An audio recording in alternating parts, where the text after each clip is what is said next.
Vous voyez, cette culture des statues, on la retrouve malheureusement dans de nombreux pays musulmans. Maintenant, on va s'intéresser à ce nouveau cas et on va voir, regardez ici, dans cette vidéo, il nous explique le projet, quelles sont les finalités, les causes et les raisons. Et nous, on va essayer de voir ensemble, barakallahu fikoum, est-ce que ce projet-là est-il réellement bénéfique pour la communauté ou pas? Et est-ce que cela engendre une mukhalafa shar'iyya? Et cette mukhalafa shar'iyya, est-ce qu'elle fait partie du fiqh al-asghar, donc lié à la jurisprudence, ou bien cela fait partie du fiqh al-akbar, qui est lié à la aqida, qui est lié à la croyance? On va voir ça ensemble. Donc là, c'est l'Amir Abdelkader. Donc l'Amir Abdelkader lui ont malheureusement donné énormément de statuts dans le monde musulman, d'accord, et spécialement en Algérie. Parce qu'il est décédé, je crois qu'il était décédé en Syrie, d'accord, et après ils ont rapatrié son corps.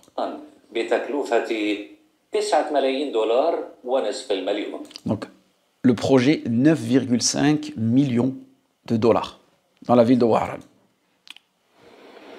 بقيمة 1.2 مليار دينار 120 مليار. قال أخدموا ان ستاتيو مع متحف تاع الأمير عبد القادر في الجبل تاع مرجاجو.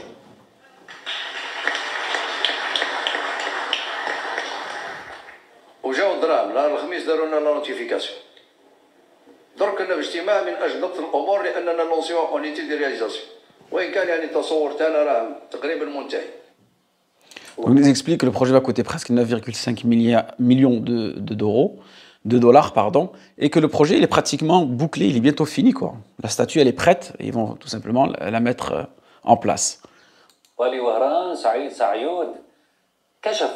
Et en réalité, vous avez vu, il y a énormément de statues. Et on le voit avec l'épée là.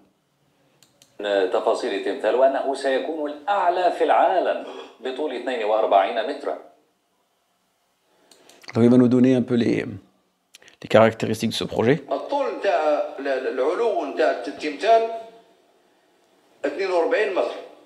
التمثال الاعلى في العالم لحد الان هو نتاع ريو دي جانيرو فيه 39 متر. حنا زدنا 3 مترات 42. Donc en réalité, ils se réjouissent d'avoir rajouté 3 mètres à cette statue-là. Et il la compare à une statue.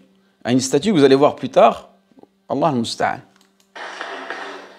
C'est pas fini. التمثال هذا انه عنده السيف نتاعو والسيف اون فال دوتي دونك دو لوبسيون لازر. لوبسيون لازر هذيك تكون متوجهه لعند القبله للمصلين. Et là, c'est là le problème. On va croire que c'est un Power Ranger, ils vont lui donner un laser, et ce laser va être vers la direction de la Qibla. Et là, on est en train de donner une dimension religieuse, quelque part, à cette statue. Donc imaginez-vous les gens, peut-être dans 50 ans, dans 100 ans, on ne sait pas ce qui va se passer. Et c'est ce qui est arrivé au peuple de Nuh, alayhi salam. On ne sait pas ce qui va se passer dans 50 ans, 20 ans, 100 ans, 200 ans. Peut-être que les gens vont commencer à adorer cette statue qui sera celle de Amir Abdelkader. Alors que lui, il y est pour rien, il n'a jamais voulu cela. Et c'est ça le problème des innovations dans notre religion. C'est pour ça qu'on dit de ne pas innover. Toute innovation est un mal. والحصان يكون عنده 5 سيبور رمزا للاركان الخمسه للاسلام. Et le cheval, il aura 5 supports. Ces 5 supports vont représenter les 5 piliers de l'islam. Vous voyez? Donc là, vraiment, on est vraiment dans l'ibtida' ou l'iyadu billah. أين سيوضع تمثال الأمير؟ سينصب في أعلى قمة جبل مرجاجو. Donc une montagne qui s'appelle Marjajo, à Wahran, 429 mètres d'altitude. وجبل بارتفاع 429 مترا عن سطح البحر سيشرف على مدينة وهران وسيكون كما سمعتم أعلى من تمثال المسيح المخلص في ريو دي جانيرو. Et là, regardez, c'est là le problème. C'est que cette statue-là, les gens vont la comparer à quoi? À la statue du Christ rédempteur qui est à Rio de Janeiro. Elle fait 39 mètres de haut. Et là, vous voyez bien, regardez dans l'image, on voit des gens qui viennent visiter cet endroit-là. Chacun aura son intention. Mais il y en a, il n'y a pas de doute. Il y en a, ils viennent commettre du politisme, du shirk. Et là, on voit que, subhanallah, que la Ummah, elle a besoin qu'elle soit éduquée et qu'elle soit enseignée, qu'on doit enseigner la communauté musulmane, le tawhid et la aqida et la croyance. Et les personnes qui disent, mais non, le tawhid c'est acquis. Le tawhid, il faut le réaliser, barakallahu fikum. Et regardez, ce qui est intéressant aussi, جينيرو الذي هو بارتفاع 39 مترا ويطل على كامل مدينة ريو دي جينيرو أيضا. إعلان السلطات الجزائرية عن تمثال الأمير عبد القادر أثار جدلا في الأوساط. Donc il y a eu des réactions. Les gens ont réagi sur les réseaux sociaux. Il y en a qui sont pour, il y en a qui sont contre. Donc il y a à peu près 4 personnes, donc on n'a pas le temps d'analyser tout cela. Rapidement, il y a une personne qui a retenu mon attention, c'est Ammi Moussa. بسبب تكلفته بسمة تقول ما الفائدة بتجسيد تمثال أكبر وأطول التقليد الحقيقي وإنصافه في المنهج الدراسي. Donc elle, Basma, elle dit, voilà, c'est une perte d'argent, ça serait tout simplement plus profitable de parler de lui dans les curriculums à l'école, ou bien, je sais pas moi, faire un film, faire un reportage, ou ouvrir des écoles en son nom, ouvrir des hôpitaux en son nom. Les gens ont plus besoin de la santé et de l'éducation que des statuts. Et là, ce qui va m'intéresser, moi, c'est celui de Ammi Moussa. Écoutez ce qu'il dit. عمي موسى إنجاز تمثال الأمير عبد القادر هو مفخرة للجزائر وللجزائريين. Il dit que, en réalité, ce projet-là, c'est une fierté, c'est un honneur pour les musulmans. Pourquoi?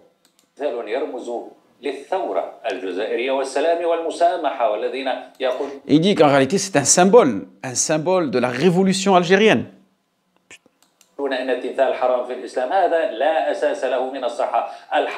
Il dit que le fait, les personnes qui te disent le fait de construire des statues, de fabriquer des statues en islam, cela est haram. Il dit la asasa lahu min as-sihha. Cela il n'y a aucune preuve juridique et cela d'une aucune authenticité. On va voir ensemble, Inch'Allah, ce que nous dit le messager sallallahu alayhi wa sallam. Lui, ce qu'il a compris à Ammi Moussa, et ça c'est dû au soufisme qui est répandu dans les pays musulmans, c'est qu'en réalité, les statues, elles deviennent interdites seulement lorsque tu leur amènes des offrandes ou des sacrifices à ces statues-là et que tu recherches tout simplement à te rapprocher de ces statues-là en leur offrant des sacrifices. C'est là où ça devient interdit, d'accord? Mais le problème, pourquoi donner l'opportunité aux gens de leur mettre en avant des statues à travers lesquelles elles pourraient commettre du polythéisme et du shirk? Et c'est là, barakallahu fikoum, qu'il faut revenir vers, en vérité, ce que nous a dit le messager sallallahu alayhi wa sallam, et ce que nous ont dit les savants. Ils nous disent dans un premier temps, barakallahu fikoum, que la fabrication d'une statue qui représente un être doté d'une âme, elle est totalement prohibée dans notre religion, que ce soit un animal, que ce soit un être humain. D'accord? Ensuite, ce qu'il faut comprendre, c'est encore beaucoup plus interdit dans notre religion lorsque cela représente une personne non croyante. Par exemple, je sais que récemment, il y avait une polémique dans le lycée français de Casablanca, où, je ne sais pas si elle y est toujours, il y avait la statue du commandant Lyautey. D'accord? Donc, c'est un colonisateur, il a causé du tort au Maroc, donc pourquoi garder sa statue? Donc, il y a une pétition qui a été signée, je ne sais pas si ça a été enlevé ou pas. Donc, c'est encore pire. Maintenant, le fait de fabriquer une statue d'un musulman, parce que ce musulman-là a été bénéfique pour son pays, pour sa nation, pour sa communauté. Cela aussi est interdit, et les savants nous disent que cela est haram. D'accord? Pourquoi? Parce que cette mas'ala, barakallahu fikoum, déjà, ce n'est pas une mas'ala qui se réduit à la dimension juridique, c'est-à-dire seulement fiqhiyya. C'est une mas'ala qui va dépasser le domaine juridique et qui a plutôt un aspect doctrinal, qui est lié à la aqida, qui est lié à la croyance. Et que Allah subhanahu wa ta'ala, c'est lui qui s'est réservé le privilège de former ses créatures et de les doter des plus belles images. D'accord? Alors, qu'est-ce qu'il nous dit? هو الذي يصوركم في الأرحام كيف يشاء لا إله إلا هو العزيز الحكيم. Donc regardez dans ce verset, Allah subhanahu wa ta'ala dit c'est lui qui donne la forme dans les matrices comme il veut. Donc ça fait partie de sa mashia. Ensuite, point de divinité. Donc regardez, c'est lié au tawhid, c'est lié à la aqida, que cet acte-là, il est spécifique à Allah subhanahu wa ta'ala. Le sage, le puissant, le sage, al-aziz, al-hakim. Donc parmi ses attributs, seulement Allah subhanahu wa ta'ala effectue ces actes-là. Et l'être humain, il n'a pas à imiter Allah subhanahu wa ta'ala dans sa création. Nous avons notre hadith aussi rapporté par Aïcha radiyallahu anha, qu'elle nous dit que Habiba et Salama, lorsqu'elles avaient effectué la première hijra vers l'Abyssinie, elles avaient constaté qu'à l'intérieur des églises, il y avait des représentations, il y avait des statues. Donc elles vont en parler au messager sallallahu alayhi wa sallam. Vous savez qu'est-ce qu'il va dire? Le prophète sallallahu alayhi wa sallam va dire, quand un homme pieux mourrait chez ces gens-là, donc regardez, là il y a une ressemblance aux kuffar, aux ressemblances aux chrétiens. Donc les musulmans qui font ça aujourd'hui, tout simplement, ils se sont inspirés des chrétiens. Et là, c'est ce qu'on voit. L'Amir Abdelkader, entre guillemets, c'est une personne pieuse, une personne qui a œuvré pour la libération de l'Algérie. Donc, il disait, quand un homme pieux mourait chez ces gens-là, il construisait une mosquée autour de sa tombe et la dotait de ses représentations. Donc nous, dans des pays musulmans, l'île Asaf, on retrouve aussi cet esprit-là, que lorsqu'une personne elle meurt, on lui fait un mausolée, on met une tombe et on édifie sa tombe. Mais là, aujourd'hui, j'ai bien peur que les statues, peut-être qu'un jour, si on ne fait rien, ils les feront rentrer dans les mosquées de la même façon qu'ils ont fait rentrer les tombes dans les mosquées. S'ajoute à cela, pour qu'ils disent que lui il disait la asas min as-siha, que le prophète sallallahu alayhi wa sallam n'a jamais évoqué ce sujet-là. Abdullah ibn Mas'ud radiyallahu anhu nous dit que le messager sallallahu alayhi wa sallam, lorsqu'il est entré dans la Mecque, il y avait plus de 360 idoles qui entouraient la Kaaba. Et il se mit, le messager sallallahu alayhi wa sallam, avec un bâton, à les écraser une par une. Et il disait Ja'a al-haq wa zahaqa al-batil, inna al-batila kana zahuqa. C'est-à-dire la vérité, al-haq, qui est l'islam, est venue et l'erreur a disparu. Car l'erreur est destinée à disparaître. Et là, le messager sallallahu alayhi wa sallam, il n'a pas dit non. En réalité, on peut laisser ces statues-là. Ce qui est interdit, c'est seulement de faire un qurban. Vous voyez?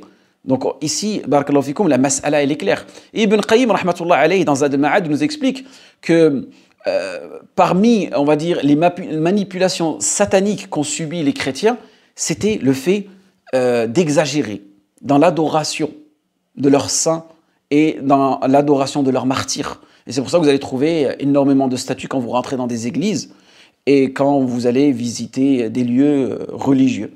Et tout cela est interdit, barakallahu fikoum. Tout simplement, il y a 3 points importants à comprendre. C'est que pourquoi la construction, la fabrication de statues dans notre religion est interdite? Car la première raison, c'est une imitation de la création d'Allah subhanahu wa ta'ala. Yudahiruna fi khalqillah. La deuxième raison, barakallahu fikoum, c'est qu'il y a une ressemblance avec les infidèles, avec les kuffars, avec les mushrikoun, c'est-à-dire tashabuh. Et ça, nous, notre religion, le musulman, Allah subhanahu wa ta'ala nous a donné cette religion. En aucun cas, on doit ressembler à d'autres religions. On doit garder notre exclusivité à nous. Et que cela aussi, c'est un prétexte, c'est une wasila, c'est un moyen de vénération qui va conduire au shirk, qui va conduire au polythéisme. Donc, barakallahu fikoum, on demande à Allah subhanahu wa ta'ala qui guide les gouverneurs musulmans, qui reviennent vers la religion d'Allah subhanahu wa ta'ala, comme a dit l'imam Malik, que notre communauté, elle ne pourra se réformer que de la seule façon que les premières communautés se sont réformées, en espérant que ce rappel a été bénéfique pour vous et moi. Waffaqakumullah lima yuhibbu wa yarda. Wassalamu alaikum wa rahmatullahi wa barakatuh.